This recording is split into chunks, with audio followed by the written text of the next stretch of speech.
like Anukulyasya Sankalp. These limbs of Sharanagati we will read in Bhagavad Gita. It will come. So surrender or Sharanagati to Lord means 6 different limbs in it, parts.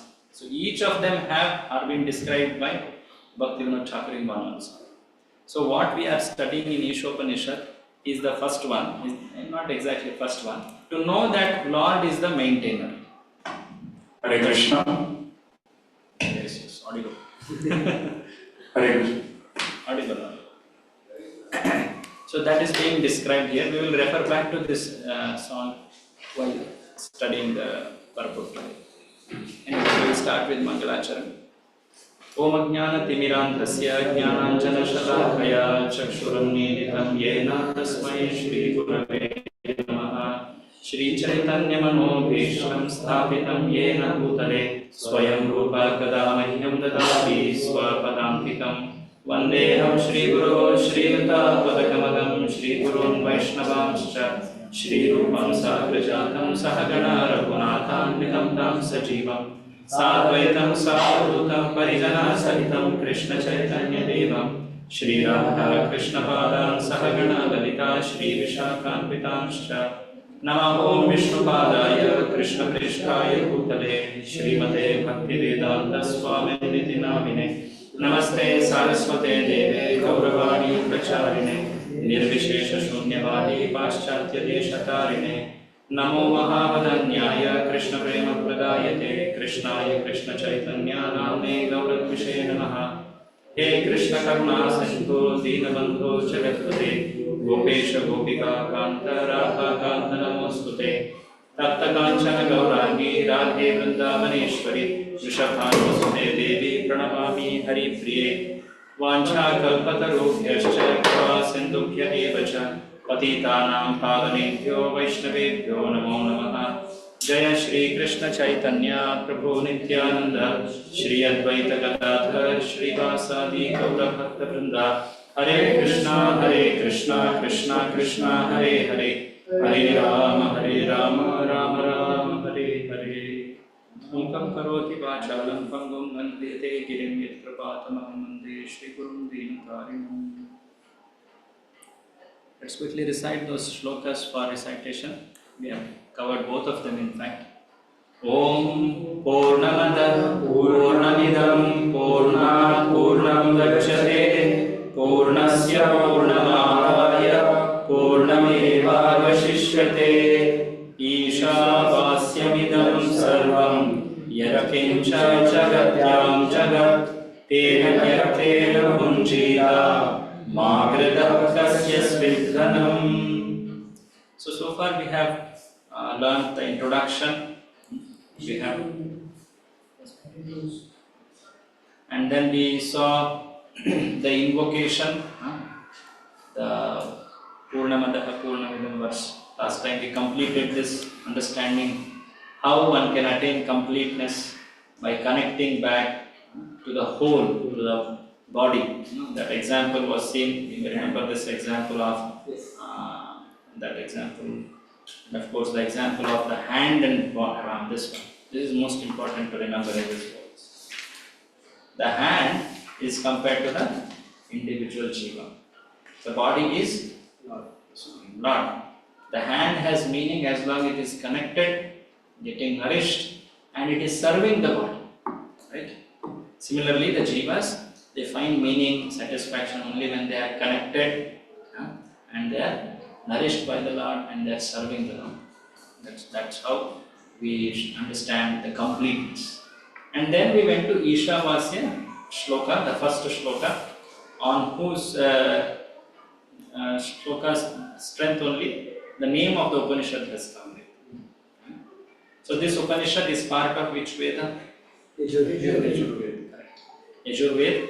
In that, the specific chapter is also for last chapter. This Upanishad comes.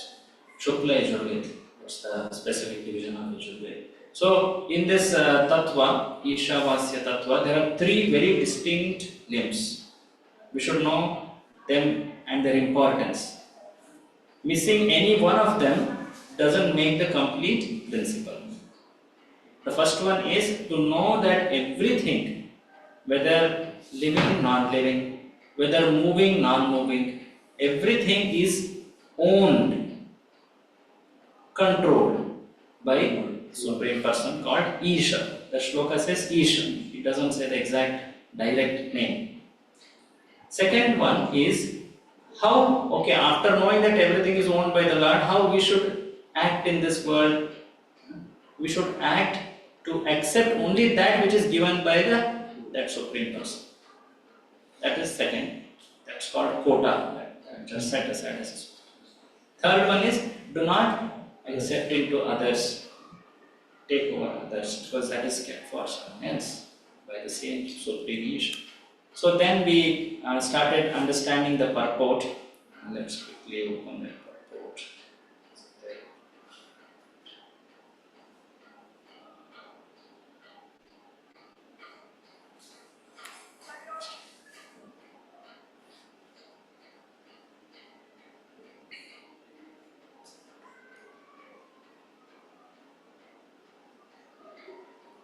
Sorry.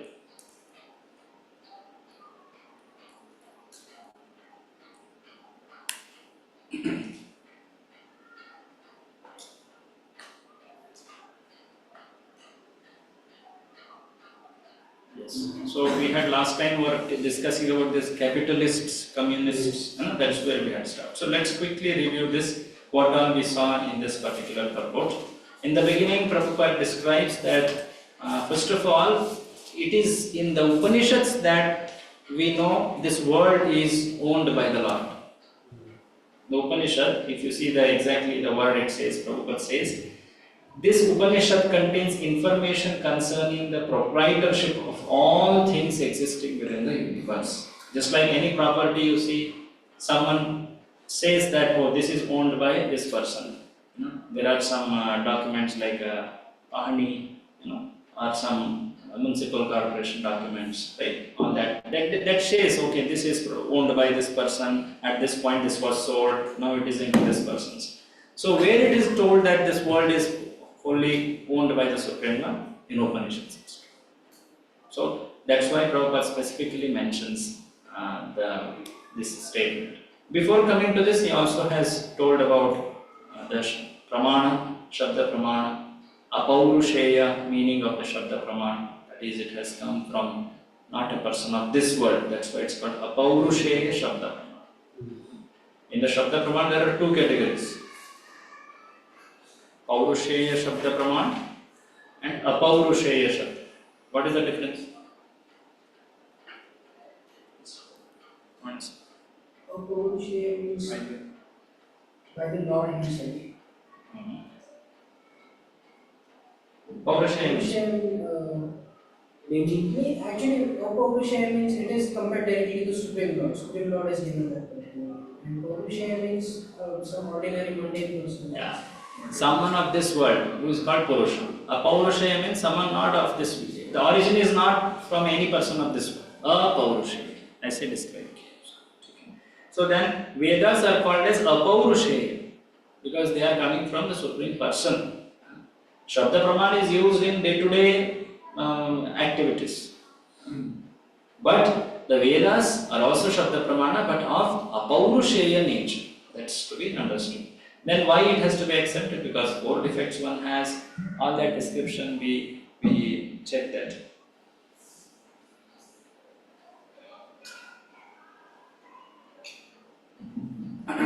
So we check that. Then Prabhupada further goes on to describe how Lord is the proprietor of everything. He proves this by quoting Bhagavad Gita shlokas. What was that shloka? Any of you recollect? Prakriti. Then try to explain. You can even see what is there. It's there on the board also. You can see and try to explain.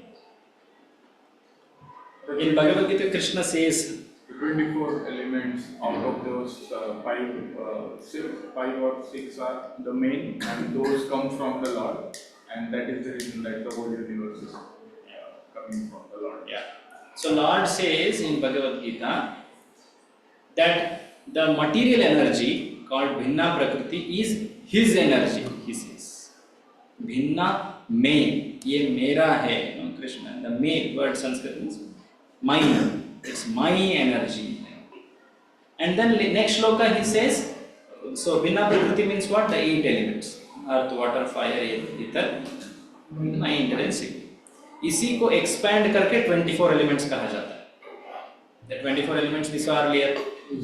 So these 8 only are expanded into 24. Don't think this 8 is separate, that 24 is separate, understand? No. Okay. Then that's about the matter. Now in this world we don't just see matter or non-living things, we see living entities who are jivas having consciousness.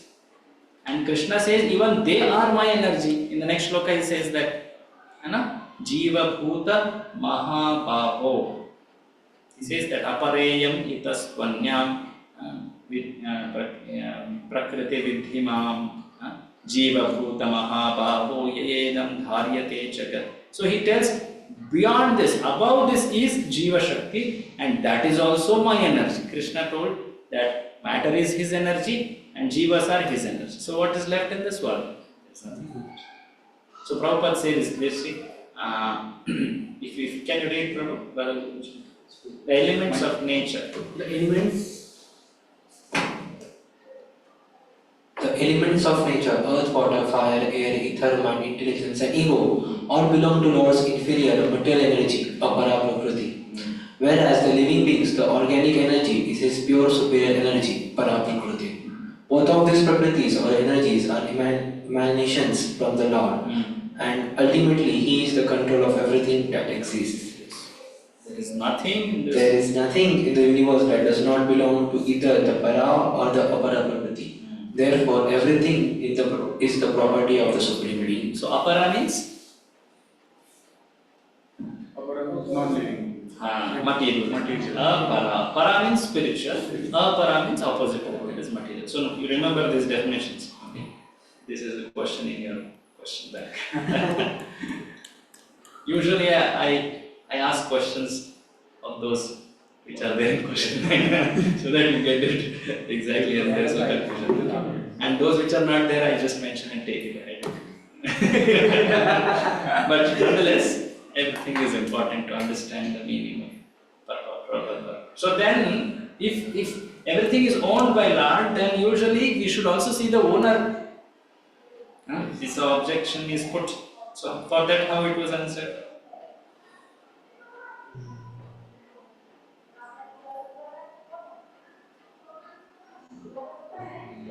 There was an analogy which was Krishna. We had discussed The perverted reflection of the tree in that image.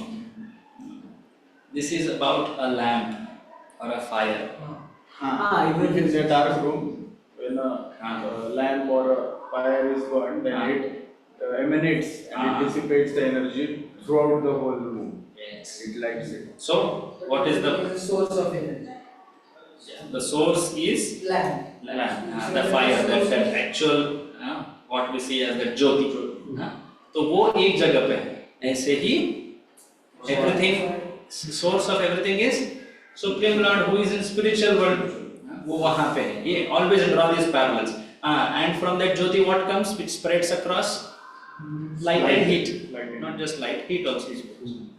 By which you understand, इधर light और heat आ रहा है तो वहाँ पे ज्योति है. Similarly, the Supreme Lord, he expands by his energies. That's the point. Okay, this analogy is also important, very important to know. This actually comes in Vishnu Purana. Ekadesha sthitasyagnir jyotsnya vistarini yatha. Like that, the Supreme Lord also expands his energies. Then, okay. The owner is so powerful that just by his energies he manages. Doesn't mean that he is not there. His energies manage. Recently, for some service purpose, I had gone near this D-Mart in Kondwa. There is one big crockery का एक बहुत बड़ा China products का बहुत बड़ा mall है. उधर it's owned by a person who practically doesn't come there. I was asking, where is the owner? He is a Jain person. He doesn't come. We only manage. we practically do everything and send him the WhatsApp updates. And he checks everything, and his accountants are there, CA is there, everyone, they manage, and he practically just checks whether money is going into the account or not, and sitting at his place. It doesn't even come on. It's a big go down. We got something for DTV kitchen. So the point is, the owner doesn't need to be personally involved to run his, whatever his setup or organization. Similarly, Supreme Lord is not a person who he needs to, like sometimes in the West they paint this Atlas. Atlas is Atlas. One who holds a big globe on his spot. The Greek people have this conception. Oh, God means he holds the whole earth on his back. It means he is practically running everything in the creation. That's their understanding. But the Vedas describe that he is so powerful that he deputes people. He expands his energies by which he manages. And it is so natural for him. He doesn't need to plan, today I have to give rain here. Today I should give more rain here in Gujarat. I should flood this place. And let there be some drought in Nagpur. He doesn't need to think like that. It happens very naturally. So he has employed material energy, which also perfectly functions like this. So it's very amazing how it happens, but it happens to the precision. Pura, exact precision pe kaam karti Bhagwan ka energies. So then, okay, that was description of Ishavasyam idam sarvam. Jagatyam. Then Tena tyaktena, that is the understanding of kota. So that Isha, he has given for everyone's living in this world. Whatever is necessary, he is providing. So in Vedas, this understanding of God is very, very famous. That God is the provider of necessities. Eko bahuna, the famous verse. Nityo nityana chetanas chetanana eko bahuna यो विदधाति कामान. जो भी आपके इच्छाएं हैं, कामा मतलब इच्छा, उसको वो पूर्ण करते. विदधाति कामान. He is the one who is granting everything. So you should go and pray to him. This understanding is there even in all religions. Christianity, Muslim, Islam, all of them know God is the one who provides us bread. He is the one who provides us air, water. This is a very fundamental understanding of God, which you see in him. So he provides, and he has set aside for every jiva based on what he deserves. Okay. So Prabhupada gives some explanation on how he sets aside. Like for cow, something is kept as food. But cow, for its child, for its calf, it gives milk, which is in fact in abundance. And that abundant extra milk, others can take benefit.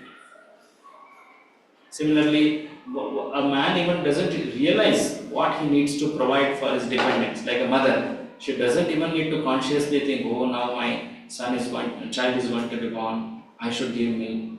She doesn't even need to think. It happens in the body naturally. उसी समय दूध आता है और थोड़े समय के बाद दूध naturally बंद हो जाता है. ये कौन ध्यान करते? It's amazing. Sometimes Prabhupada also describes there are some jivas, Prabhupada tells some frogs which live in rocks. For them, how food is provided? Krishna arranges, rock is not something which that frog can eat and subsist. But yet, for that frog, some things are provided. Some insects Krishna provides that. So Prabhupada especially tells this in one lecture. So, we may not understand, but Krishna is giving everyone what is their subsistence. So Prabhupada explains that, how quota is there in the nature. Then he went into explaining that we as humans, we work hard to make something in this world. And we claim that we are the makers. We made this, so it should be ours. We claim. This is a very gross understanding, but sometimes we do this. One example I heard, it's too stark, but nonetheless let me say. Dogs, they claim proprietorship of roads. ये मेरा road है. कभी-कभी इतना grossly वो करते हैं. They will urinate on this area. This is mine. No other dog can come into this. This is mine. But जो व्यक्ति वहाँ रहते हैं वो they will make it flee. He is thinking that he is the owner of that whole road. Whatever is there in that road is his. That dog, poor dog. His understanding is so puny. Is it not? So sometimes we do that. We act like that. The things stay in this world, but people, they move across from life after life. Someone comes new, he dies, then his son comes, he dies, some other one comes, property owner, he dies. But that land is there. So, one should not claim that he is the owner. We can never be owner. We are always tenants. Vedas always tell we are always tenants. Okay, at some point you take care of it because you want to utilize it for proper purpose. For that purpose, you may, in a vyavaharika way, you may claim yourself as proprietor. But even if we have paid and gotten that land on our name, we are still the tenants. So Prabhupada says a laborer cannot claim to be a proprietor just because he has worked hard to manufacture. We saw that Prabhupada's past time talking to a glass merchant. Yes. Remember that? Glass merchant was telling that I make profits and I give. Prabhupada told, you are a thief. Why he told it? Glass already belongs to God. Glass is made from what is given by God. You did not make the raw materials. So how can you say that you are the one who made it? You just modified it. जैसे कोई सब्जी कोई उगाए, सब्जी ले आके हमने कुछ सब्जी उगाया, some curry we made. So we can't say that we made it entirely from scratch. Someone grew it, someone irrigated it, someone cut it, someone sold it, someone bought it and gave it at our place. Now we just boiled it or did choke and we offered it.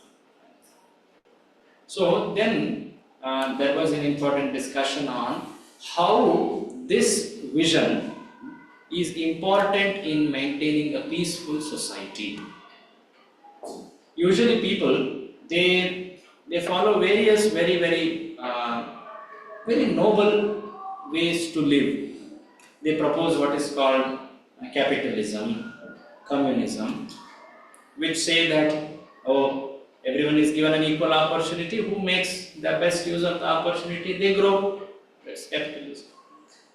And in the communism, everybody is just given the equal wealth share of the things which they anyway one cannot hold over others like that. So that is communism. So, but nonetheless, the fault in both of them is the first point of Ishopanishad. Both don't understand that how everything is ultimately owned by Supreme. So just as we say, thieves can never be honest.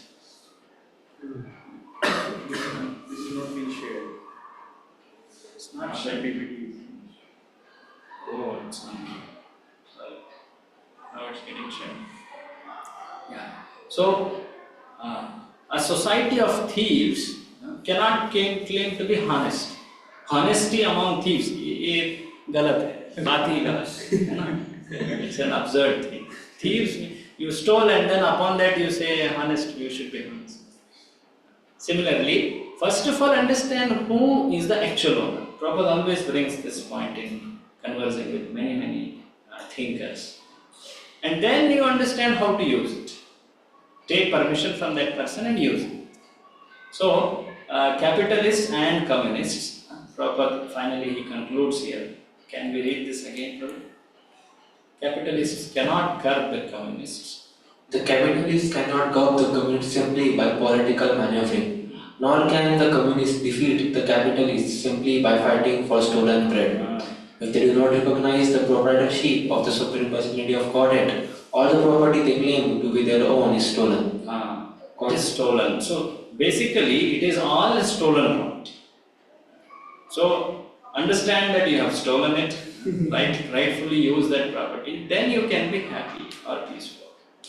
You may not understand it, but material nature always treats you as thieves. I showed from Gita also that word stena was used in Bhagavad Gita. Now let us proceed ahead from here. From till here we had discussed. Any comments or questions on this? Okay. So now Prabhupada starts explaining the quota especially related to human beings.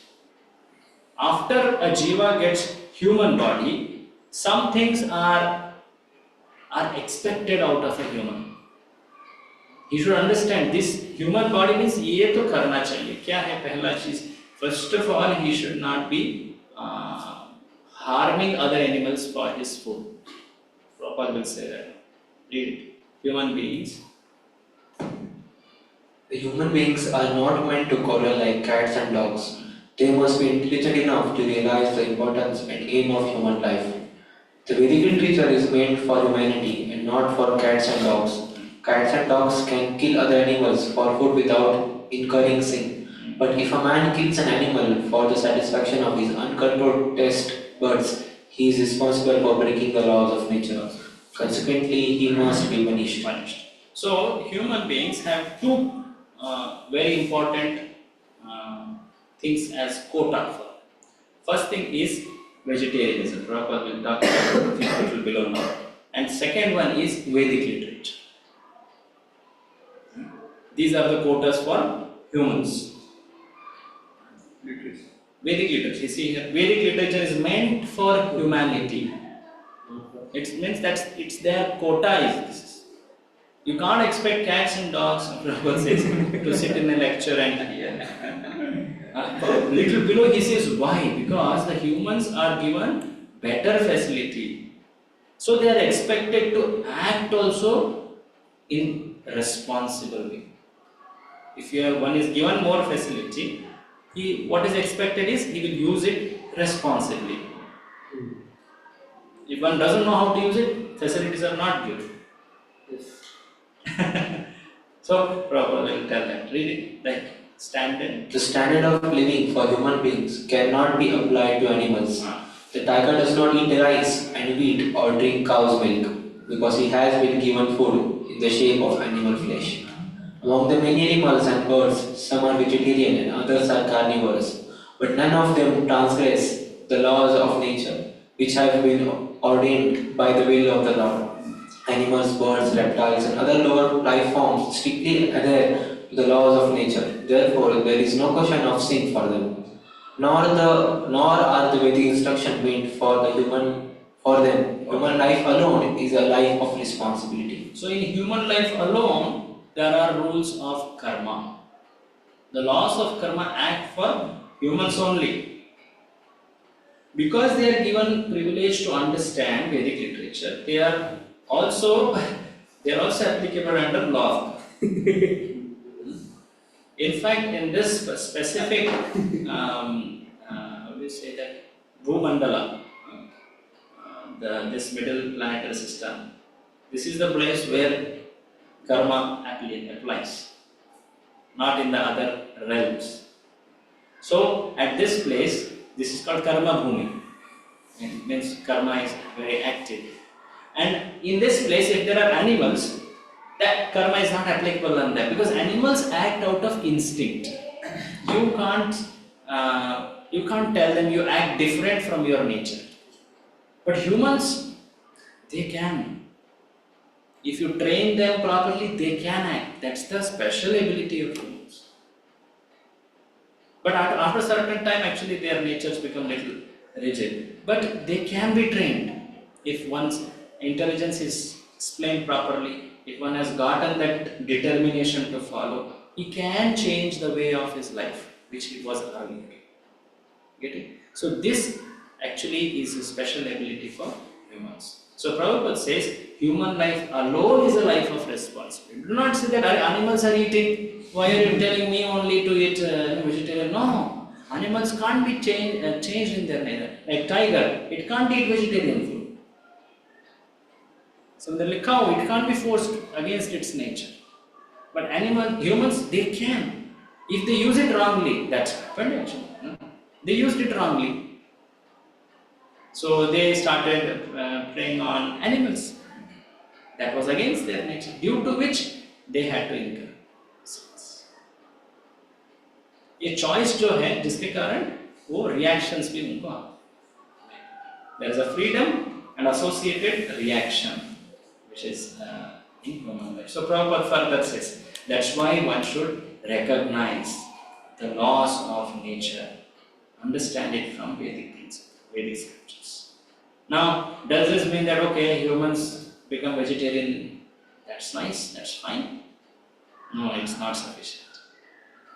Much more than that is understand that whatever food we eat is given by God and offer it to God. One of the basic principles of offering bhoga to the God is okay, this is given by God. I should first offer Him and then accept it gratefully. The gratitude, that principle of gratitude. Oh God, you are giving me my daily bread. Oh God, you are, I remember in school they used to make us tell this prayers. Pray God, praying in the morning, praying in the afternoon, evening time. Thank God. In schools they say, make us say this. Love God, thank God. Why? This is very much stressed in Christianity. So thank Him, pray to Him, love Him. He is the one who is providing us. So the basic gratitude, that's the first platform. In fact, the below platforms are fear, desire, but first thing is duty. Oh, He's giving us for our life living. He's arranging so many things. Even without my knowledge, so many things are provided. How can I be blind to them? He's giving the right time to rains, fresh air, such nice food which is growing, isn't it? Immunity in the body, so many things like this. So count the blessings. This is very famous. Count the blessings of God. So this is the basic principle behind offering food to God. Yes, we should offer out of great love. That's higher understanding. But at least this understanding that He has given everything. Take His permission and then take for yours.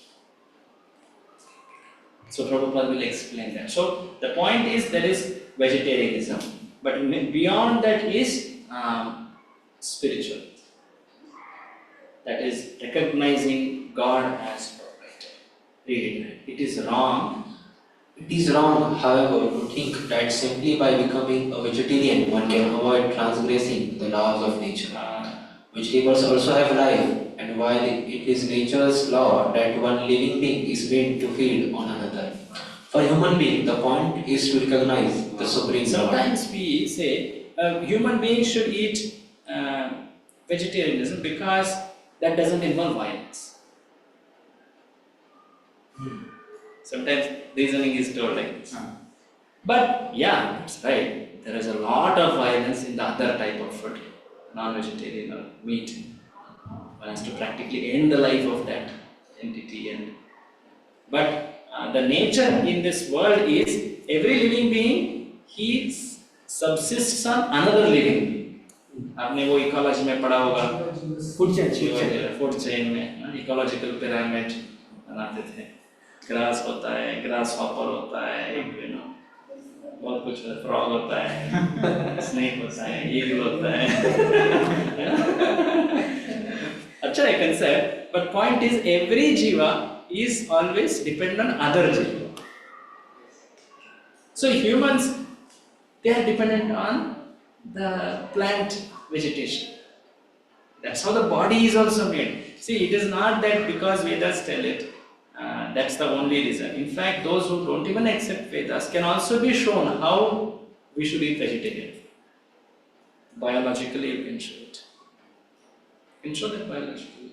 How the body, various ways you can understand the structure of teeth, and the structure of the digestive tract, what the body can most get nourished from. If one eats other type of food, how much problem it will cause in the body by giving out diseases. And even and if you consider it ecologically in the senses, society wise, how you can feed a large amount of people by vegetarian living. But if you have to make them, if you have to give them food on the non-vegetarian way of living, then so much of resources are gone. Just to feed those chicken, poultry and all, you have to raise so much of, they call feeds. Poultry feeds, fish feeds. So corn, basically corn. Corn इतना उगाते हैं आजकल India में इतना सारा corn, अलग अलग type के प्रोटीन फूड्स और उसको इतना प्लम्पी बनाते हैं और इतना कुछ वेजिटेशन इतना meat in terms of weight it can produce and उससे कितने लोगों को फीड कर पाएंगे. ऐसा बहुत सारे इकोलॉजिकल स्टडीज हैं which show that vegetarian living is most natural. In fact, it is the best way for human species to live. So there is violence involved, surely, but it is least. But more important than that is the body itself is made for that living. You can always say like this: everyone has to eat on other life. We can't eat stones and that. We have to eat another living. Jivo jivasya jivanam, as he rightly pointed out. So then, what is that which I should eat? What is that quota for me in terms of food that God has designed? For tiger, it is some other. For humans, it is crops, vegetation, grains. So the point is, one should recognize the Supreme Lord. One should not be proud of being a strict vegetarian. There are many who are strict vegetarians. And vegan as well. Huh? Vegan. Vegan will come. I'll take that. Little later will come. Very important. That's a lot of question comes there. So what about veganism? How right it is, how Krishna conscious it is, and how devotees should say it. So we take milk very profusely. We use milk. So what is that? Are we causing? We'll see that. Thus one should not be continuing. Thus, one should not be proud of being a strict vegetarian. Animals do not have developed consciousness by which to recognize the Lord, but a human being is sufficiently intelligent to take lessons from the Vedic literature and thereby know the laws of nature are working and derive profit out of such knowledge. If a man negates the instruction of the Vedic literature, his life becomes very risky. A human being is therefore required to recognize the authority of Supreme Lord and become his devotee. He must offer everything for the Lord's service and partake only of the remnants of food offered to the Lord. Thus, will enable him to discharge his duty properly. In the Bhagavad Gita 9.26, the Lord directly states that he accepts vegetarian food from the hands of a pure devotee. Vegetarian. Krishna tells you can say, okay, if offering is the only important criteria, why not offer some other type of food? Say meat or other things. We offer what Krishna says he will accept. That's the defining principle. Therefore, a human being should not only become a strict vegetarian, but should also become a devotee of the Lord. Offer the Lord all his food and then partake of such prasadam or the mercy of God. Only those who act in this way can properly discharge the duties of human life. Those who do not offer their food to the Lord eat nothing but sin and subject themselves to various types of distress, which are the result of sin. Bhagavad Gita 3.13.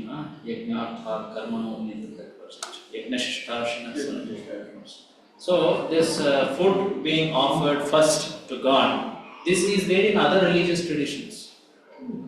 They call it holy sacrament. So in Christianity they call it. Even I don't know in Islam exactly, but in Christianity it's very much there. Islam is called halal. I don't know. That is. That's the food they offer to God. No, not offer, but they actually have some prayer or something like that. Basically, it was for non-vegetarian stuff, but now for every other thing, we are also using halal in this. Therefore, just a few weeks back, the UP government had put ban on halal because that money is getting transferred to the Islamic trusts and all these things, and they are using it for other purposes. So much of perversions. So the point is, in every tradition, or even if it's non-Vedic, but there is a concept of offering food to God first and then accept it. They call it sacrament in Christianity. So Prabhupada now says the root of sin. This is important to understand. When do we call something as sinful? Sin is that not because I like it, I don't like it. Sin is that which is against the laws of God. God has made laws which are universal. Not because I like vegetarian food. Okay, you like non-vegetarian, okay, you eat. That's not sinful for you. That's not sinful for you. Sin is not subjective. Sin is universal. You should not say that, sin, whatever he considers as right, he can take it. No. Just like traffic laws, they are not subjective, no? I feel like riding on left, today I will ride left. I feel like riding on right, can I do that? No. They are laws. Correct, no? Similarly, laws are made by nature, material nature. What one should eat, what one should not eat, what one should do, what one should not. If one goes against it, one is punished. So it's that objective actually. So now Prabhupada will define sin. I have a question to you. Then how can we differentiate between sin and aparadh on this basis? Aparadh is, it comes in the realm after one takes to devotional service. After one starts practicing devotional service, he acts out of envy against other person. He becomes especially envious of other person's spiritual advancement or spiritual respect or facilities he receives, and he wants to pull him down. That is aparadh. See, sin is jiva himsa. Jiva himsa. Krishna is displeased when he sees, oh, my children jivas are harmed. That's why material nature gives reaction. Aparadh is you commit violence by word, by action towards devotees. And for Krishna, devotees are very dear. So that's why the effect of aparadh is also very heavy. Like that. So sin, sometimes we may say, अरे ये तो इनको पता ही नहीं है, बचपन से ये करते आए हैं, है ना? They are born in that kind of atmosphere. They are doing it because they just could not get that knowledge. So can we say that they are not doing sin? What's your opinion? They are doing. Unknowingly they are doing it. Unknowingly they are doing. But as soon as they come to this, come in touch with any saint, that is sadhu, then they would get revealed by this knowledge, and then they would have that particular determination that not to repeat it again. So then they are excused from it as well, because Krishna says that verse is there from the surrender. Correct, Sarvadharma. So let me just give an instance to understand here. Mrigari was a born hunter. Means he was born in the hunter family. He was killing animals half, and that was his pleasurable thing. That was his job. He would argue, and he would love to do it. And he never felt that he's doing wrong. When Narad Muni meets him, he's surprised. Is it? Then Narad Muni actually does very interesting thing. What he does? Told him to kill completely. Kill completely. Yeah, he does that. Correct. And tells to chant Ram. No. He tells that you are doing this sin. Do you think that your wife is going to, your children are going to share with you this? That comes second. First thing is he tells this. He tells to completely kill. And he gets amazed that Son is telling to kill completely because you are causing me actually pain for a long time, and it is more painful. Then he asks, actually, why are you saying this? Then he tells, okay, you know what you are going to have in future. Then he shows him what awaits for him in future. He gives that vision. All all the animals you killed, this is described in Chaitanya Charitamrita, will come and harm you. Will come and harm you. I actually did for my family. Actually, because you did it, you have to bear the reaction. Just go and check with your wife and children.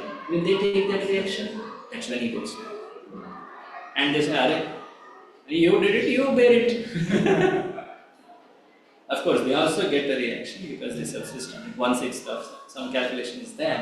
But point is, you can never say, I did for them, I did out of ignorance, I did not know it. अरे human life क्यों दिया? भगवान ने दिया है तो उसको सही तरह से उपयोग करना चाहिए. Now you may say, okay, because he was born in that kind of a setting, he never got an opportunity to know. But can we think on why he got such a birth? In the earlier life, he did not use it. He was given an opportunity, but he deliberately disobeyed. That's why in future his freedom was curtailed. Freedom दिया जाता है, अगर उसको सही तरह से उपयोग नहीं करेंगे तो फ्रीडम को रिस्ट्रिक्ट किया जाता है ना.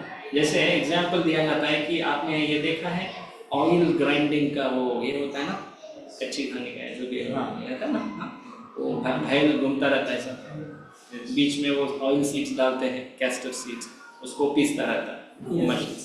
क्या बोलते हैं उसका? Ghana, say in Kannada Ghana. So the point is, the human people, any jiva for that matter, is bound through those ropes. He has freedom in that sphere. This example is given in Shastras. In that sphere he has freedom. उसके अंदर वो कैसे घूमना, उल्टा घूमना, right घूमना है, उसके अंदर आ सकता है, उतना कर सकता है वो, पर उसके बाहर जा सकता है कि नहीं. अगर वो बहुत ही शैतानी करता है तो उसको वो जो फार्मर होता है उसको बांध देता है, इससे काम नहीं होता. So the Vedic instructions are told like ropes which are across the nose of, they are called nooses because they practically go through the nose. Noose, it's the English word. So lagam jo bhi hai, whatever. So if an animal is going here and there not following, then the person behind will pull it and he will restrict it, he will make it tight on him. Is it not? So similarly, if the humans don't use their independence, material nature makes one's life tight. Prabhupada will say it. Read it. Root of sin. The root of sin is deliberate disobedience of the laws of nature through disregarding the proprietorship of the Lord. Disobeying the laws of nature or the order of the Lord brings ruin to a human being. Conversely, one who is sober, who knows the laws of nature and who is not influenced by unnecessary attachment or aversion is sure to be recognized by the Lord and thus become liable to go back to Godhead, back to the eternal home. So, disobeying the laws of nature brings ruin to human being. So one should understand the laws of nature. Where are the laws of nature given? In the Vedic scriptures. One should understand. One cannot say, I don't know the traffic law. Prabhupada says, I don't know traffic law. But how you came to the road? You got a vehicle, you came to the road. You are expected to know the laws before. You got a human body, you came to this world. You are expected to know the Vedic scriptures. Getting this? So it is so seriously told in this Shastras. Sometimes it happens so that in spite of being a devotee and practicing devotional service for many years, then also due to some so many lifetimes, it has been accumulated. So sometimes it happens that from a devotee also, it by mistake, he breaks the laws. Correct. And there are sinful reactions for that. But then again, Krishna tells in the Bhagavad Gita 9.30 specifically that even if my devotee performs the most abnormal action, then also he's excused from that. He's situated on that saintly this thing. How these things go actually? See, the laws of nature tell what is right and what is not right. Technically, it is called dharma. What is dharma? What is adharma? What is righteous action? What is not righteous action? That is dharma. That is the way to live in the world. Least sinful way to live in the world. That is following the Vedic scriptures and dharma. Now there is something called bhakti. That is, you act to please the Lord. That is bhakti. What is dharma? The way to live in this world. Usually this is material, world related, that is varnashrama dharma, or the dharma related, not sanatana dharma, but not confused with that. Okay? Dharma means related, like laws. The laws of traffic laws. Why are the traffic laws made? So that there are no accidents, there are no jams, people don't harm each other, and chaos are not. So dharma is that, in simple words, righteous action. So what is told in that shloka which Prabhu is quoting is, one is acting out of love to please the Supreme Lord, but because he is not fully pure, he doesn't have, his past had some previous bad impressions थे, जिसके कारण वो कभी-कभी वो अधर्म में गिर सकता है। भक्ति नहीं छोड़ेगा वो, भक्ति तो कर रहा है, पर दूसरा क्या है, धर्म अधर्म, ये क्या relation?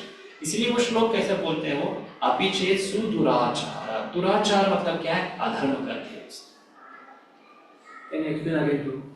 Okay. So there is dharma and adharma, which is what is right action to do, what is right action, what is bad action, which one should not do. Okay. पाप, पुण्य, ये गणना जो होता है, ये धर्म के अंदर ही होता है. Now there is another type of activity, it's a very different type of activity, which is called bhakti. Actually, this is coming in the next part only. It's called karma, vikarma, akarma. So the another type of activity is bhakti. What is bhakti? In simple words, you act to please the Lord. Your actions to please the Lord. Your thoughts to please the Lord.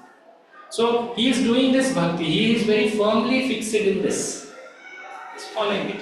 But he sometimes can fall into adharma. But even when he is in adharma, because his bhakti is so strong, it will lift him from adharma. Yeah. Because bhakti is very intact. So Krishna says that only. Arey, do not see his adharmic activity. See his bhakti. He is very nicely situated in bhakti. He has very good faith on me, conviction on me. Even if I send him to hell for adharma, he will never leave my feet.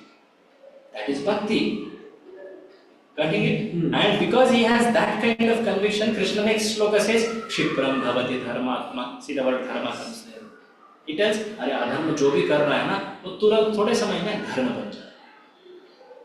He is lifted to the platform of dharma. After that, he will very easily sail from dharma. Because of his bhakti, he will sail even above dharma and he will go to spiritual. कोई example दो. Example. Ajamila का ये example नहीं है. Ajamila actually is a little difficult case to understand because he was not like a proper devotee in the beginning. He had a way of goodness living, but yet he had. I will tell the example of many examples. In South India, Sri Vaishnava Sampradaya, there was one Alvar who was a very great, firmly attached to the Lord. His name was Kandaradi Puri, Vipranarayana, that was his name, Sanskrit name. So he had a garden. He would raise flowers there for serving Lord. He would be every day going and picking flowers personally. And he would be so absurd that the whole town knew that this person is just intending to please the Lord. Nothing else is his goal in life. One point of time, 2-3 ladies, they are crossing across the garden. And one of them, she is so beautiful in the whole of this Rajya. She is famous, and she is coming from a dance from at the king's place, and she is sitting in the garden under a tree, and this man comes to Narayan, and he is picking flower, and he doesn't notice her. He sees, his eyes fall on her, but he doesn't have any attraction. It just goes ahead. She is surprised. How could this happen? Any man whose eyes fell on me, he always had a second look at me, at least. Means basically he was attracted. But this man is not seeing. How could this? Then his friend told him, actually he is a very devout devotee. His only attraction is Narayana. I will make him fall. So open leke, she acts in such a way that actually it was raining, and she also pretends to be a devotee and comes, and later she seeks shelter in his house because it was raining very heavily. And then whenever one is in material body, these inclinations are there in the body. They are the nature of the body.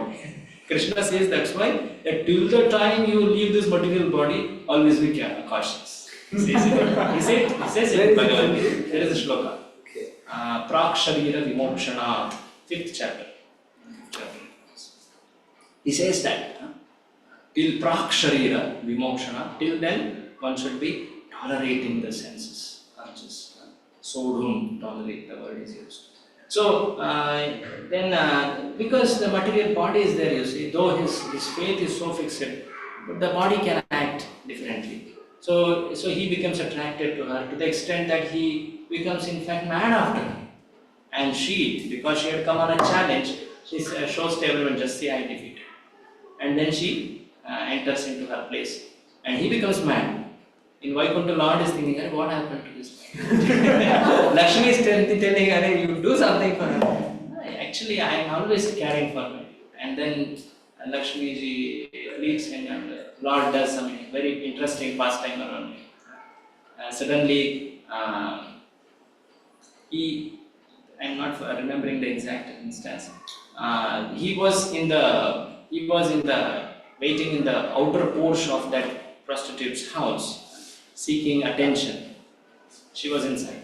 She did not want it because her challenge is proven. So she had.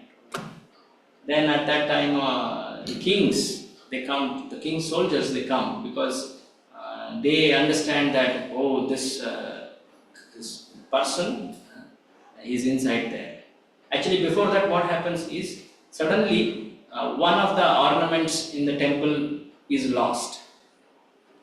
So those king's soldiers, they are searching for that ornaments. What had happened is Lord, in the guise of this Vipranarayana, comes and gives that ornament to this lady and takes her and goes away. So they are searching, they are coming, and then they find that this is there here. And then she says, no, actually I did not, he did it. And they put this Vipranarayana in jail. Put him in jail. And next day is the judgment passing. And king, that night he gets a dream telling, Lord himself appears and tells her, actually he is my very dear devotee. I am caring for him. Do not punish him. So then the king goes to that person and actually understands how dear he is. By that time already Vipranarayana was already very, very limited. How I was, what I did. So the point in this story told is, of course, after that the king releases him and he reinstates, and the prostitute becomes her disciple, and she gets transformed. The point told in this story is, he had an occasional fall. It was not an intended fall. It was an occasional fall. Fall, you understand? Fall from the dharma. And Lord did not see that as a great impediment. Lord's love to that devotee was consistent.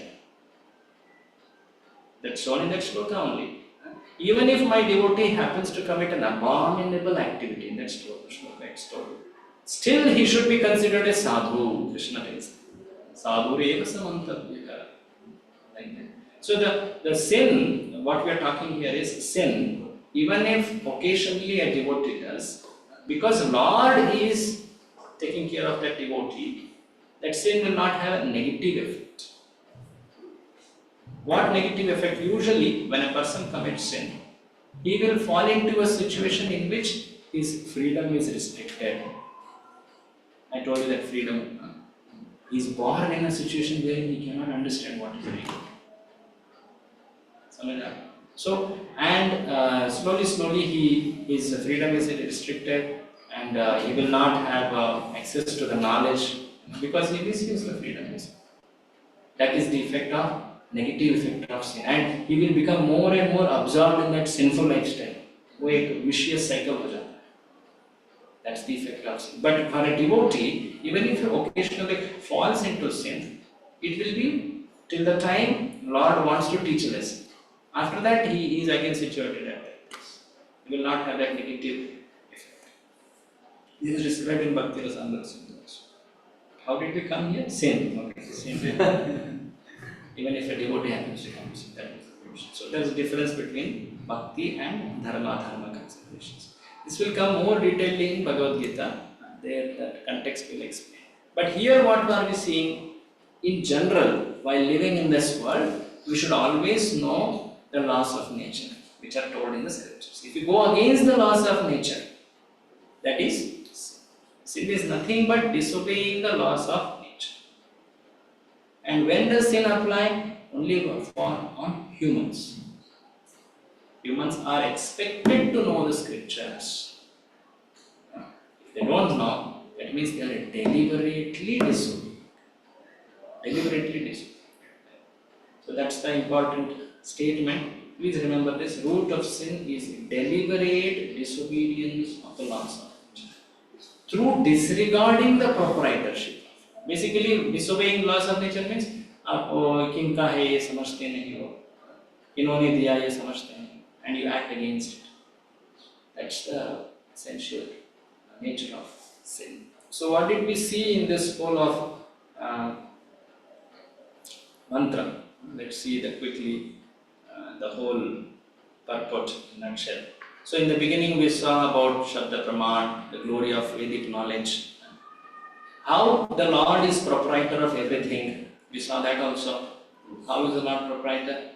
If you recollect, Prabhupada explained para, and then he explained another analogy, diya or heat. So like that we understand Lord is a proprietor. Then, how the understanding of quota is. Quota is there in the nature. Cow, tiger, they have their specified quota. And for humans also, there is specific quota. One should not become greedy and possess something and claim that, oh, because I worked hard for it, I own it. We should not be so foolish. Quota in diet, in foods. Prabhupada told one should not cause violence, other animals, vegetarianism, and live according to Ishavasya principle. It is not enough just to be vegetarian, but what is to be done next? Food to be Offered. Offering food means you recognize who is the proprietor.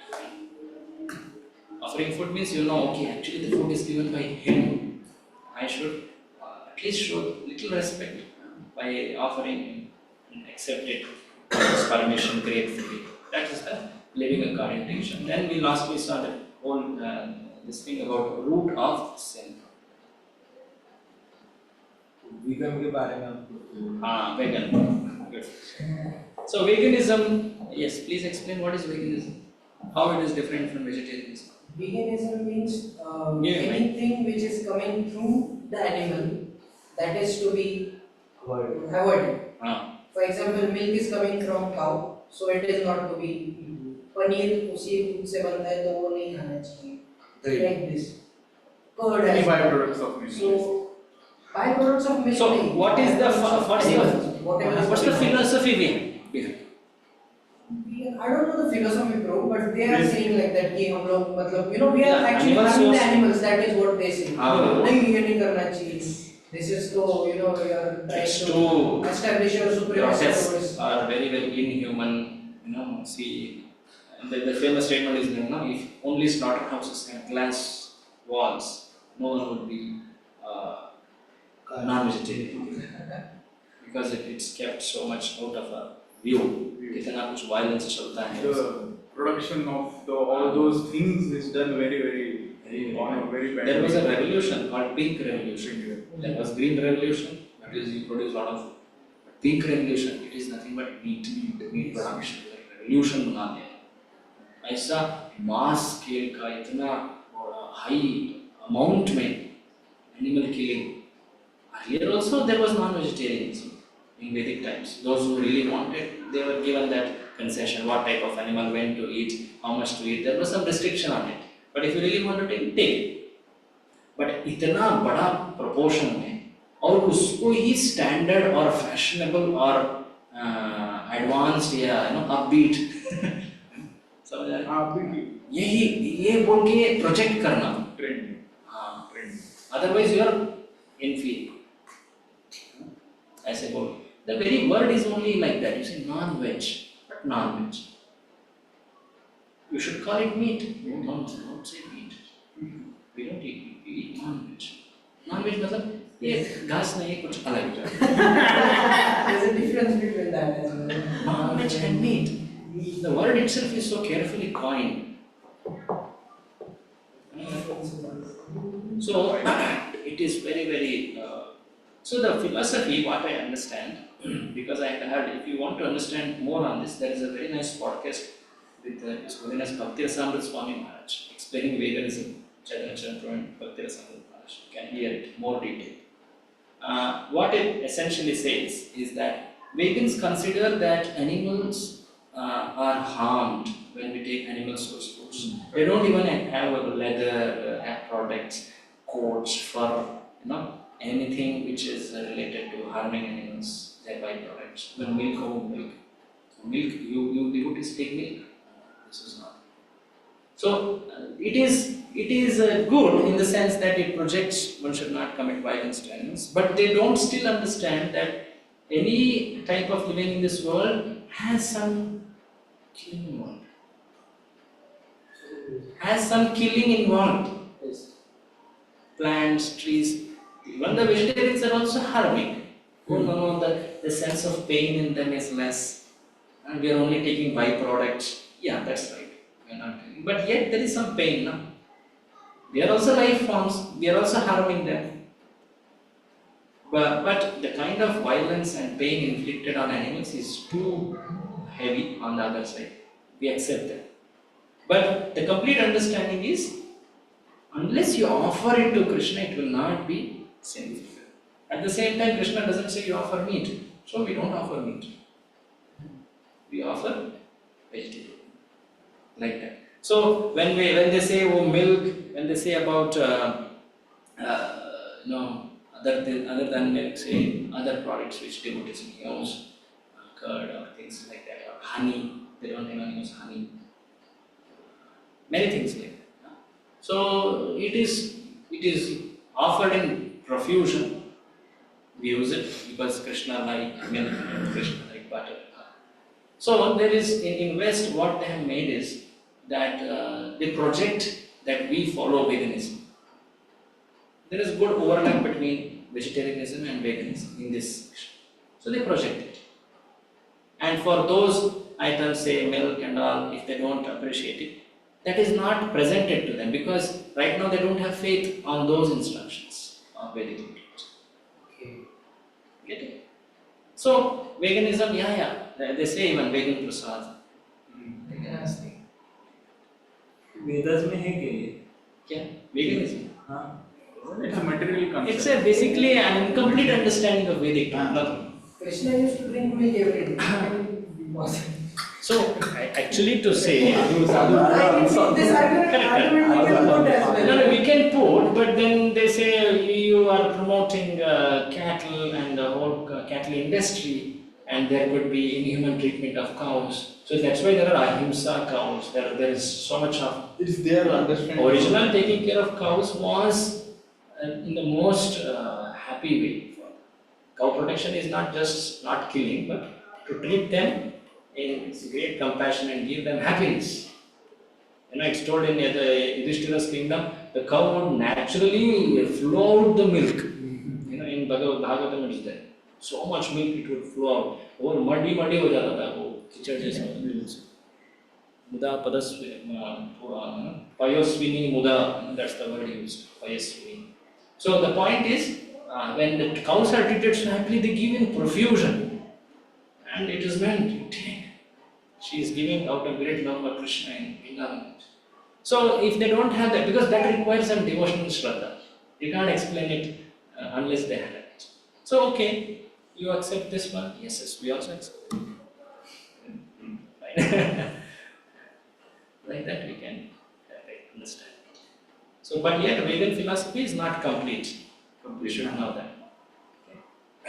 And Prabhuji, also, when we were discussing about the sin part for Brigari, where he was killing and then family members were not accepting it, that will not take.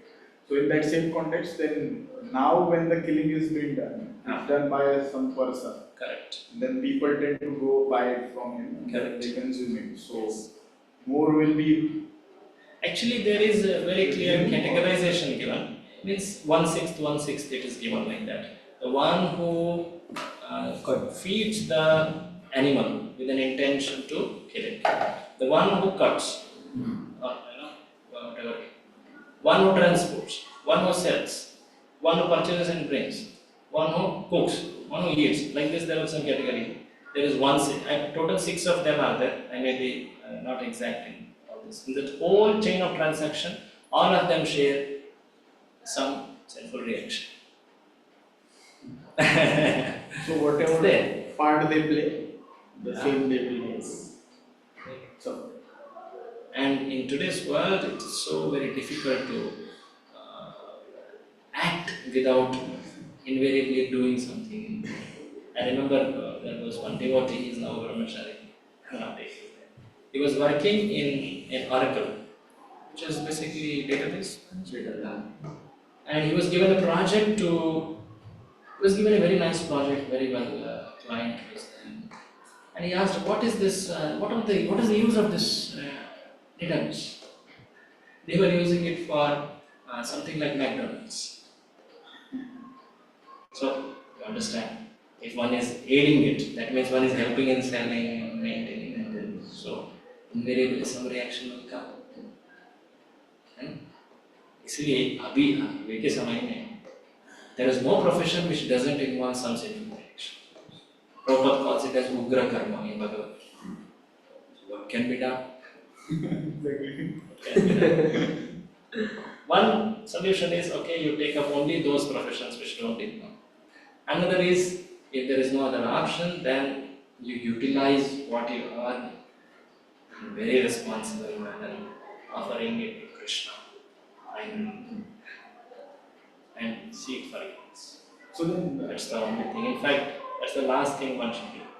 One should try to read or take up professions which are not very sinful as much as possible. But at the same time, it's a complex world that may not be always available. Then in that case, we should always consult and what can be done. Choose.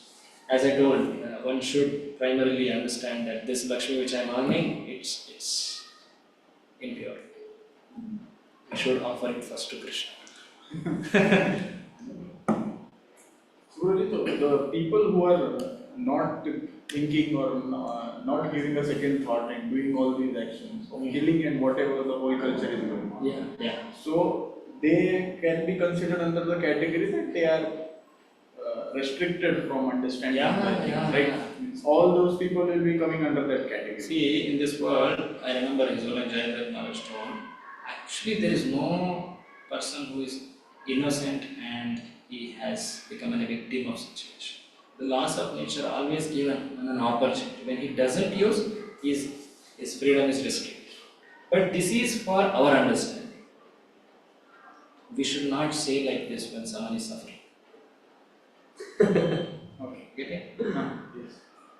Someone is suffering means, "Arey, ye tune paap kiya." इसी का इसको ही भुगत रहे, ऐसा नहीं बोलना चाहिए.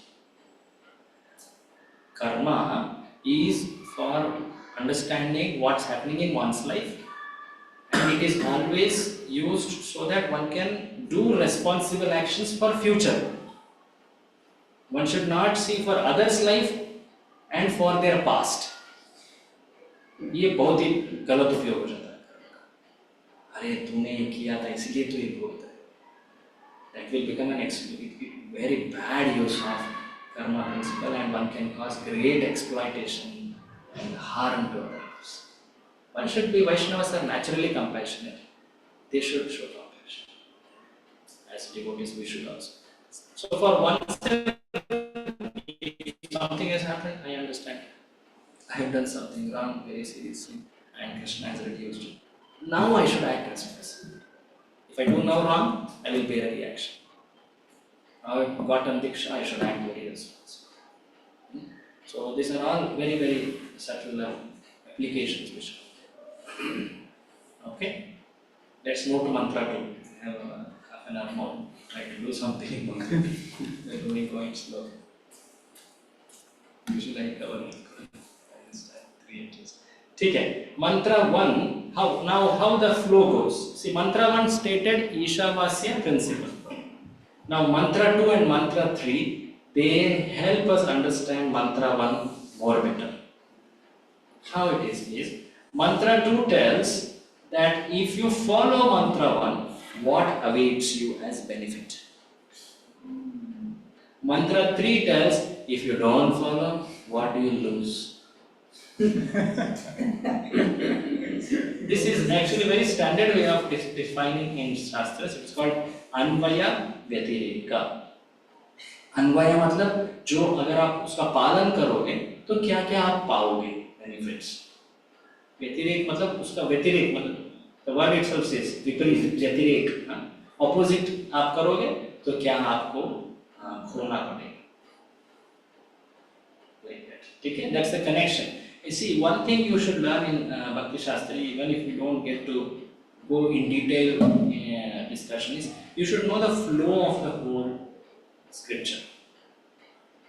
इतने सारे मंत्र हैं, ये क्या कनेक्शन है, किस थॉट प्रोसेस में ये ऐसे जा रहे हैं, एक के बाद इसके बाद ये क्यों आया, समझ आ रहा है आपको. इसके बाद ये क्यों बोला जा रहा है. मंत्र 3, like in Bhagavad Gita, Krishna Arjuna asked this question. उसके बाद में Krishna tells so many shlokas. With what reasoning behind he is telling those shlokas? That we should understand. That's called flow, sequential flow. ये समझना चाहिए. This is the first learning we should learn in Bhakti Shastri.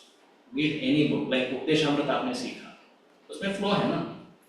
क्यों 4 के बाद 5वां श्लोक यही आया, क्यों 8वां नहीं आया, उसका फ्लो है क्योंकि उसी रूप में वो ऑथर ने लिखा है. तो मंत्र 1 के बाद मंत्र 2 क्यों आ रहा है, क्योंकि मंत्र 2 बेनिफिट्स को और मंत्र 3 लॉसेस को समझा. तो ये जब बोला जाएगा तो व्यक्ति सोचेगा अरे हाँ मंत्र 1 I should follow, I get so much benefit, otherwise I lose so much. So let's go to mantra 2.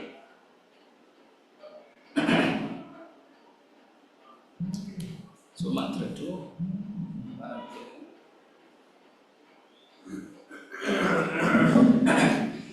कुर्वन् एवेह कर्माणि जिजीविषेत् शतं समा एवं त्वयि नान्यथेतोऽस्ति न कर्मा लिप्यते नरे.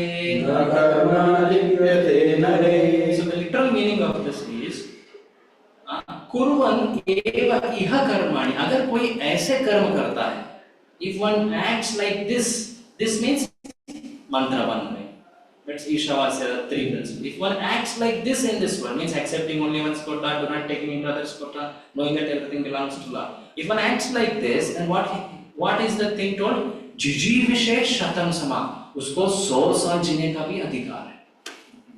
Let him live for 100 years. No problem. He will not get what?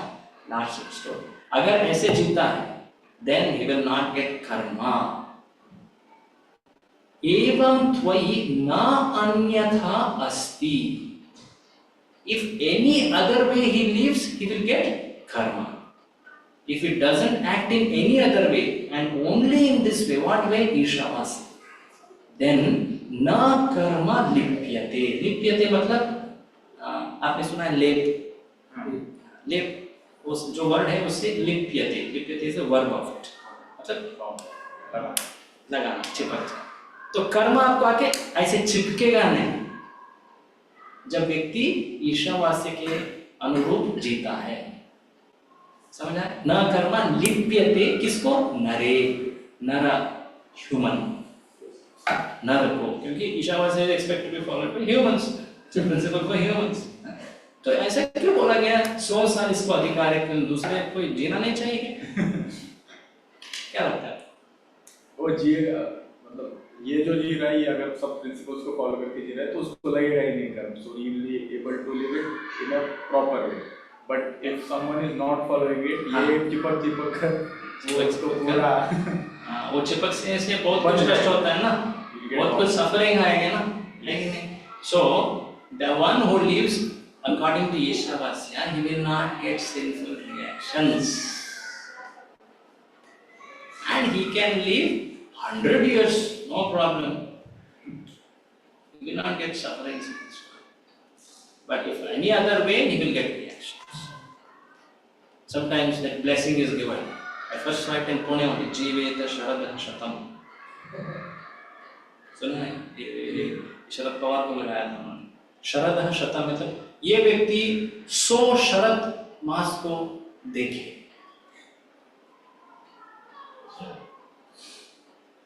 शरद ऋतु, शरद मास आता है, शरद पूर्णिमा. हाँ, ये व्यक्ति 100 शरद ऋतु को जिए, मतलब 100 साल जिए. अभी आजकल नहीं जीते कोई. तो ये मैंने एक पॉलिटिशियन केस में देखा था. मैं बहुत सोच रहा था ऐसे क्यों नहीं स्टार्ट. तो this blessing is given. This blessing actually stems from Vedas. Vedas. Why? How it is told? If one lives like this, he has the right qualification to live for 100. Otherwise, one cannot live in this world happily. Sometimes it's told, you know that famous story Prabhupada tells. One saint was crossing across. He comes across a very tapasvi, a brahmachari. Tells, better you die. You know the story? You don't know this story? Prabhupada tells this in this. And then he goes to a little ahead, there is a butcher. Better you don't die. He tells him. Then he goes a little ahead, he meets a devotee. He meets a prince. Prince. He says, let you live. Let you live. First one was brahmachari. Let you die. Second one was butcher. Let you not die. The third one was the prince. Let you live. And lastly he meets a devotee. He says, either you live or die, it doesn't matter. इसका अर्थ बहुत अच्छा है. Prabhupada ji explain कर. Why he told that ब्रह्मचारी तपस्वी actually इतना कष्ट कर रहे हो तुम, आगे बहुत अच्छा जीवन रहेगा तुम्हें. Better you die now and be happy because you will have a happy life. Butcher, अरे इतना तुम मार रहे हो ना, पता है तुझे क्या होगा आगे? If you die, all that will incriminate on you. You will have terrible sin. Sinful. You will go to hell. You will have very bad effect. Third one is Rajkumar. अभी अच्छा ऐशाराम जीवन जी रहे हो, बट ये temporary है. चला जाएगा, next life में नहीं रहेगा. तुम जीते रहे हो तो. और भक्त को जो अभी कर रहे हो तुम बाद में वही करो. ये जन्म में हो, दूसरे जन्म में हो, या इस जगत में हो, बहुत आध्यात्मिक जगत में, तुझे फर्क नहीं पड़ता. जी रहे हो या मर के दूसरे जन्म में. जीवो वा मरो वा, माँ जीव माँ मर, चिरंजीव. माँ जीव माँ मर, जीवो वा मरो वा. So point is, people live in this world, everyone wants to live in this world. But how to properly live in this world, that's taught by Ishvara. Like that. So let's see the translation. Take mic and read. One may aspire to live for hundreds of years if he continuously goes on working in that way. For that sort of work will not bind him to the law of karma. There is no alternative to this way for There man. is no alternative than this. If one has to live in this world sin-free, suffering-free, this is the way. So Prabhupada in the purport starts very systematically taking us through how everyone wants to live long, but yet one has to die at one. Why? There is some karma. All that philosophy he will nicely explain. So he will first explain about the urge for everyone to live long. Everyone wants to live long. कोई भी मरना नहीं चाहता है ना? अगर कोई मरने के लिए चाह के सुसाइड भी कर रहे हैं, एक्चुअली वो चाहते हैं कि अगले जन्म में अच्छा तरह से जीऊंगा. अभी कष्ट इतना हो गया है कि आगे मैं जीऊंगा. ऐसे सोचते हैं. But actually the natural state is everyone wants to live for long time. Properly. No one wants to. No one wants to die. Everyone wants to live as long as he can drag on. This tendency is visible not only in individual but also collectively in the community, society and nation. There is hard struggle for life by all kinds of living entities, and the Vedas say that this is quite natural. The living being is eternal by nature, but due to his bondage in material existence, he has to change his body over and over. This progress is called transmigration. Process is called transmigration of the soul or karma bandhana, bondage by one's work. The living entity has to work for his livelihood because that is the law of material nature. And if he does not act accordingly to his prescribed duties, he transgresses the law of nature and binds himself more and more in the cycle of birth and death in many species of life. So the jivas in this world are bound, bondage, bandhana. है ना? किससे बंधित है वे? कर्म से. कर्म बंधन, जिसके कारण उनको बारंबार शरीर बदलना होता है. So the very reason for a jiva to keep changing his bodies is karma bandhan. Prabhupada defines like that. What is karma bandhana? See it and say. The living being. The living being is eternal by nature, but due to his bondage in material existence, he has to change his body over and over. This process is called transmigration of the soul or karma bandhana, bondage by one's work. So the Soul changing bodies. soul changing body. But why that happens? That is, yes, soul changes. But why it happens? Because karma bandhana. The bondage to this world, it makes us change the bodies. It doesn't allow us to stay in one body. अगर हाँ जीवन में कष्ट है ना, ठीक है, no problem, हम सह लेंगे, इसी शरीर में रहना चाहेंगे. ऐसा होता है कि नहीं? बदलना. व्यक्ति कोई भी सिचुएशन को एडजस्ट हो जाता है, इसीलिए उस सिचुएशन को ही चेंज कर देता है भौतिक प्रकृति. समझ आ रहा है? तो ये जगत ऐसा है कि हमेशा बदलता रहता है ना. It's a temporary world. It's miserable, but it is also temporary. The world is amazing. As we understand it. So what is this karma bandhana? Little more in detail. What kind of activities bind? How they bind? Why they bind? That is explained in actually Bhagavad Gita. In Bhagavad Gita, there is one chapter called Karma Yoga, third chapter. In fact, many chapters have this word karma in them. Karma sannyas, karma. There is fifth chapter, third chapter, and later also. Karma Yoga. Karma Yoga is third chapter. Karma sannyas is fifth chapter.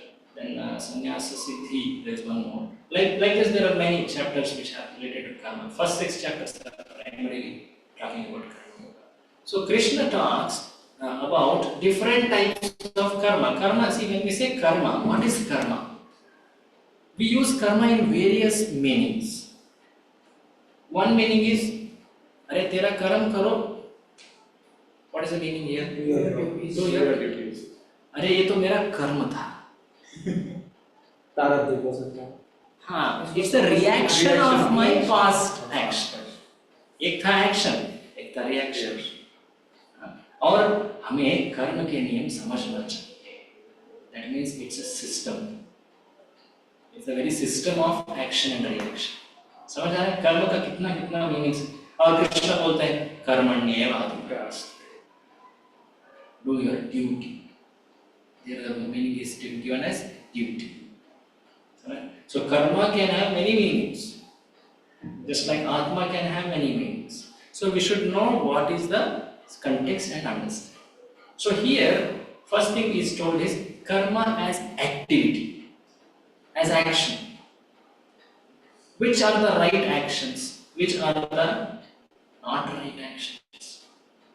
That is now explained by Krishna. Prabhupada is quoting from Bhagavad Gita. This karma, vikarma and akarma. So Krishna says this in Bhagavad Gita. Let's see that verse, maybe you will appreciate it better. No? Karmanascha bodhavyam.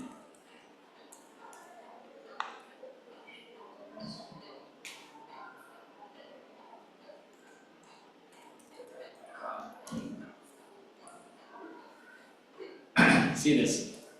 Karmano hyapi bodhavyam bodhavyam cha vikarmana akarmanascha bodhavyam gahana karmano gati. ये 4th chapter 17th verse. So actually 3rd chapter we say karma yoga, but it flows till 6th chapter. As I told, the whole 6 chapters plus 6 chapters are there. Read the translation. The intricacies of action are very hard to understand. Therefore, one should know properly what action is, what forbidden action is, and what inaction is. Inaction. Action, forbidden action, inaction. Now, इसका meaning हमें समझना important है. So let's go to Ishopanishad.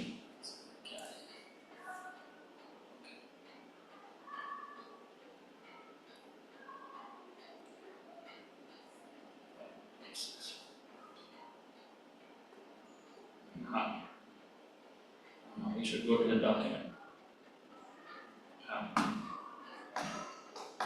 Let's read from other life forms. Other life forms are also subject to the cycle of birth, death, and death. But when the living entity attains a human life, he gets a chance to get free from the chains of karma. Karma, akarma, and vikarma are very clearly described in the Bhagavad Gita. Actions that are performed in terms of one's prescribed duties, as mentioned in the revealed scriptures, are called karma. Karma. So actions done according to scriptures is karma. Then Actions that free one from the cycle of birth and death are called akarma. so akarma, these are also actions told in scriptures, but the very special nature of them is they free one from cycle of birth. There are some things which are told in scriptures which are how to live in this world. शास्त्र में ही बोला है ना, तो वो कर्म है. पर जो बोला गया है जिससे आप इस जगत से परे हो जाओगे, you will cross this world, that is akarma. Then third one, And actions that are performed through the misuse of one's freedom and that direct one to the lower lives are called as vikarma. So vikarma is obviously against Shastra. It is misusing one's freedom. अरे मुझे क्यों सुनना है शास्त्र? It's misuse of one's freedom. No? And by that what will happen? He will go to lower life forms. You know, in Christianity they say once a human, always a human. There is no, they accept evolution like this. अभी animal से human आ गया, अभी human ही रहेगा. इसीलिए वो बोलते हैं animals killing गलत है क्योंकि उनको कॉन्शियसनेस कम है. बट ये डाउनवर्ड ट्रैक जो हो सकता है, if one misuses that they don't understand. So But Vedas describe that if one misuses one's freedom, he will be falling into lower life forms. Continue, Prabhu. Of these three types of actions, that which forms one from the bondage of karma is preferred by intelligent man. Ordinary men wish to perform good work in order to be recognized and achieve some higher status of life in this world or in heaven. But more advanced men want to flee altogether from the actions and reactions of work. Intelligent men well know that both good and bad work equally bind one to the material miseries. Consequently, they see that work which will free them from the reactions of both good and bad work. Such liberating work is described here in the pages of Sri Ishopanishad. So, one type of work, it will give you material advancement. Another type of work will actually make you digress, means उससे आपका पतन हो जाता है. And the third type, which is akarma, it will take you out of this whole material world. So naturally, one will think, अरे अगर ये world में रहूँगा, तो भी मुझे ये सब एक ना एक समय पे experience करना ही होगा, misery, temporal nature, all that. So better is to get out of this whole temporary, miserable material world. So intelligent people will seek that purpose. Now, everyone would like to follow akarma, right? But how to attain akarma? Can one directly jump to akarma? Vedas say no. One should first start from karma. One should follow the duties told, which are about how to live in this world. Along with that, or by the practice of duties, one will become more fixed in devotional activities. Karma are nothing but devotional activities. You getting? So, in fact, there is now a concept coming called yoga ladder. How much time here? Let me anyway show that part. Yeah. Are you seeing? Is this on screen on there also? No. So in Bhagavad Gita, there is a concept called yoga ladder explained in the first 6 chapters. Krishna explains the yoga as a progressive way of living. How one should live this particular type of yoga, और उसका full growth होने बाद वो next stage of yoga he takes. That's why it's called ladder. Ladder है ना? एक step है, उसको पूर्ण परिपूर्ण होने बाद next step पे जाएंगे, है ना? ऐसे. तो ये भगवद गीता में आप पूरा पढ़ोगे इसके बारे में. I am not going to explain the whole part of it, but something is important to understand. What is that? Animal life. Everyone in this world, they just want to gratify senses, like animals. Even though they have got a human body, they are leading animalistic life. What it means? They are not living according to Shastras. What type of activity is that?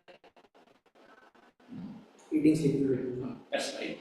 In that definition, karma, akarma, vikarma, vikarma, viruddha karma, vigata karma, vikarma. तो इसके ऊपर है कर्मकांड. कर्मकांड में क्या होता है?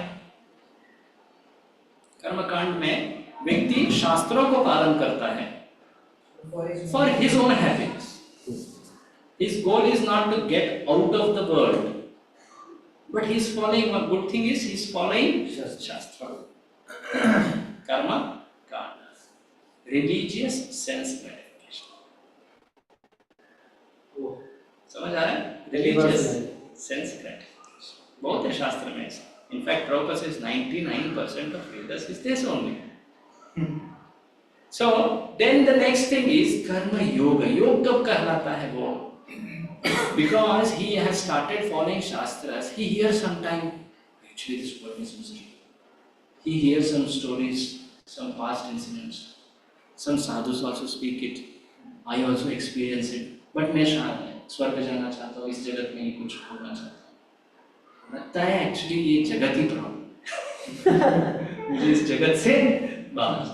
जब ये व्यक्ति निश्चय कर लेता है when he decides on this, that my goal of life is to get out of this world, that is when it is called karma yoga. He starts following that section of scriptures which help him rise above this world. Getting? In the Vedas, there is a lot of karma kanda because most 99% of people want to live in this world happily, and they don't have any understanding or they don't want to even get out. So for them, okay, Vedas are giving this. Why? Just so that they come to Vedas. As soon as they come to Vedas, there is an ample scope of associating with Brahmanas, some sadhus, hearing from Shastra. Even in Karma Kanda place, just see, Indra ne ye kiya, baad mein usko bhi karna pata. समझ आ रहा है? So much Puranic stories are told. So then they understand, oh, nature of the world is into this. So then, after many lifetimes of living like that, they come to the level of karma. So, when we say karma yoga, that is when one actually starts understanding this world is not a goal to live happily. One should actually rise to spirituality. That is akarma. You see that Prabhupada defines akarma as what? That which frees from the cycle of birth and death. That is akarma. So, to move to karma yoga or activities of karma yoga are akarma. And a karma yoga is a miniature version of devotional service. You understand miniature? It is scaled down version. I don't know how to explain it.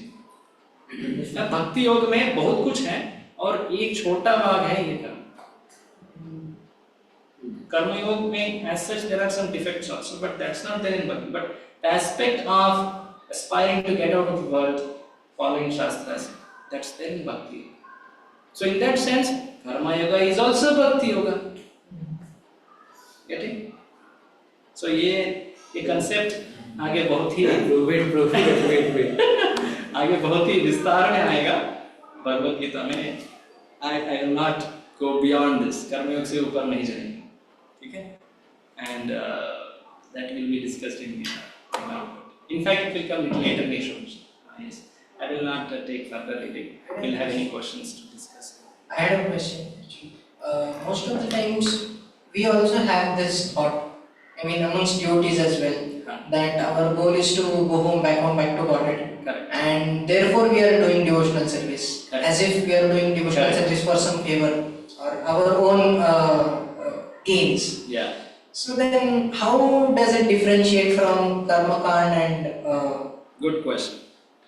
See, when we want to go to spiritual world, why we want to go?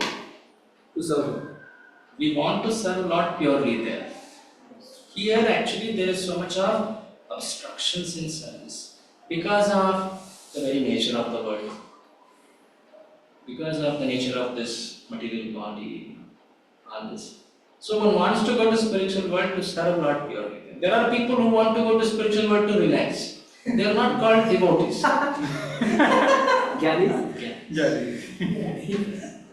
They are not given, in fact, a place in spiritual world. Only those who have a great appreciation, respect, and attitude to serve, they only are given an entry to spiritual. In fact, love is the criteria. Prema.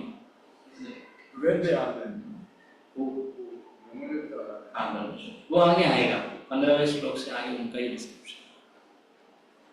Okay? Any other question? We will do it again, though. I will do it again. But it's interesting. First time when I came across, I was really curious to know. But it's a very interesting concept. Karma kand, karma yoga. Jnana yoga तो और भी interesting है. ज्ञान योग में कर्म छूट जाता है, ज्ञान से आगे चलता है. और अष्टांग योग में ज्ञान छूट जाता है, मन से आगे चलता है. Anyway, छूट जाता है मतलब ऐसा नहीं कि it like a fallout. No. It's not like that. Sunshine, sun planet का वो एक नहीं. अभी नहीं बात. ठीक है, मैं वो explain करूँगा तो और ज़्यादा questions ही आएंगे. But it's important to know. We will see that in Ishopanishad only it will come fully. Don't worry. ठीक है, पूरा योगा लेटर एक तरह से explanation आएगा और बार-बार यहाँ पे आके हम फिर से चर्चा करेंगे. So today we completed mantra 1. Mantra 2 we entered. What's the connection between mantra 2 and mantra 1? What is the application? Second is What Mantra 1 is the benefits we get? principle, second is what benefit we will get after following. Benefits we get to see, and similarly mantra 3 also has connection to mantra 1.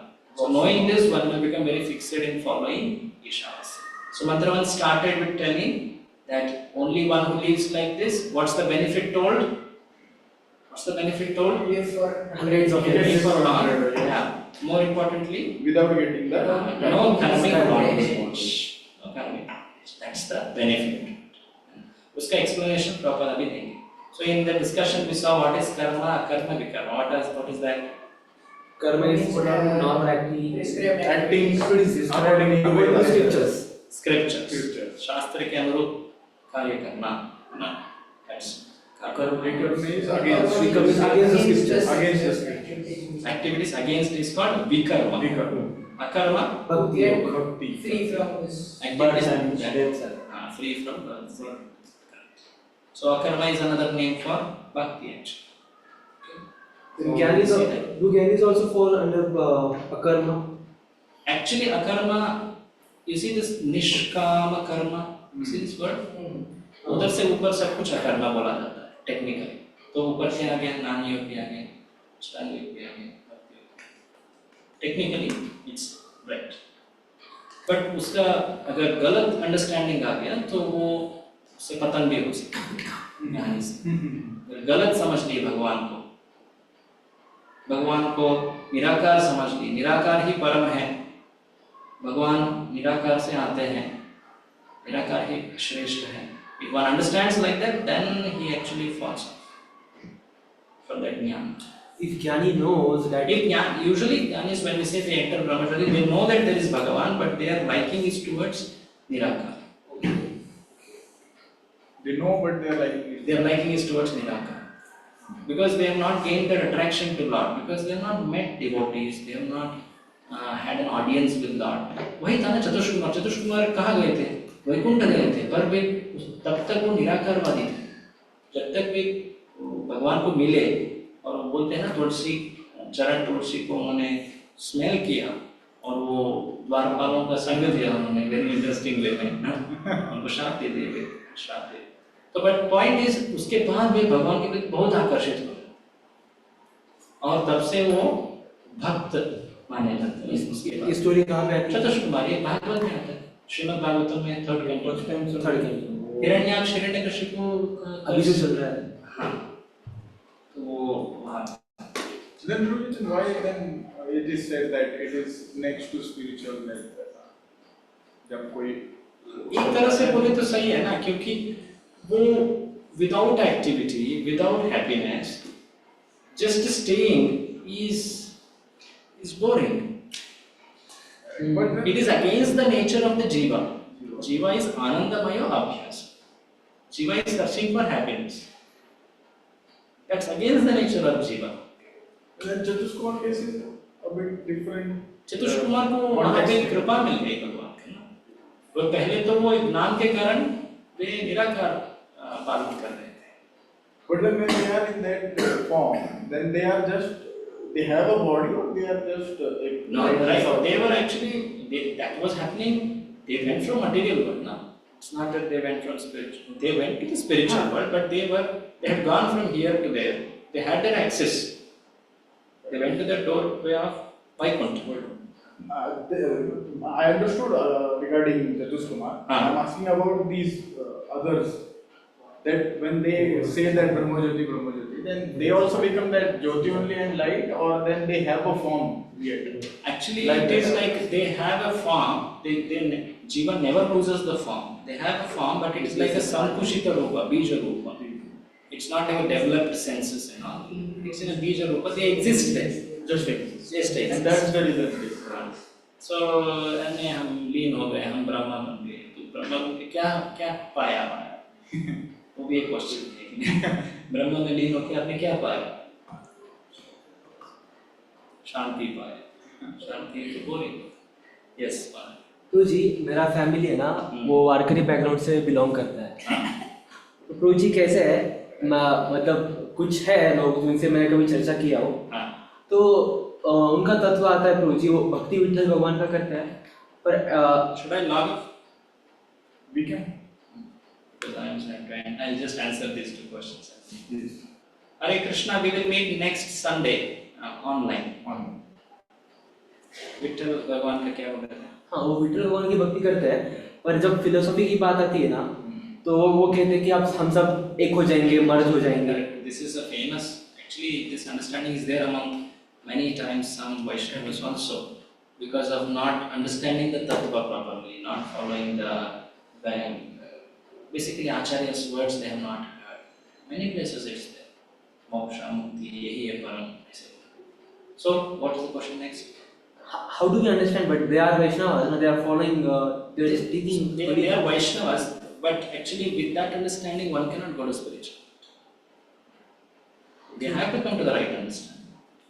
They may be doing bhakti activities, but if one doesn't have right understanding about the Supreme Lord, right aspiration, what they want by that devotional activity, they will not attain spiritual. But then They may at max get out of this world. That's what may be there.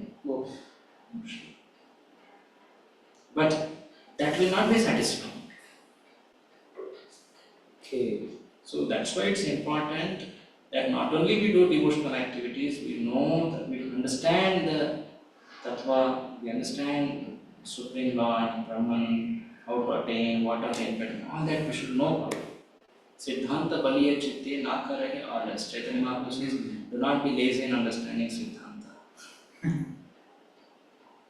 But then, if someone is doing sincerely and is serving the Lord, and means he's doing it out of love only for the Lord, means like Sampradaya, this Avarkari Sampradaya, then will not the Lord be merciful and give that understanding? Or means I'm just asking out of that. See, context. he will get actually. See, if he is not offensive, he has fallen as a because of